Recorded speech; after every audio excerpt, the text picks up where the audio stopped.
Asa ta, sir? Taga Labango. Labangon. Okay, what time mo nag-start og linya din?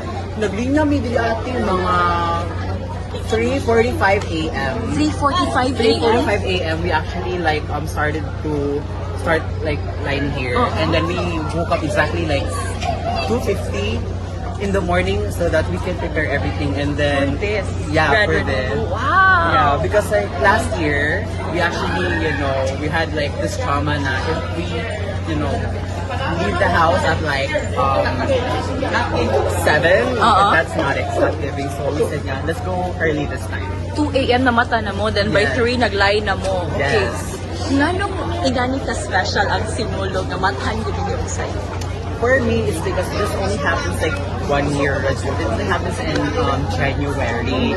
And as for me, as a fellow Cebuano who celebrated Sinulog since my early days, since childhood, I think I can say na that's like a Cebuano. It's always a special thing.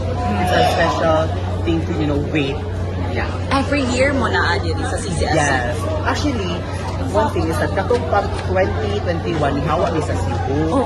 And then bago na jud ko nakabalik katong pag June 21, 2024. So we took the chance na New Year na January 2025 mag-appeal na. Ipadayon na niya. Yeah, ipadayon na. Wow. Okay, last day na mga answering is pag January 2020.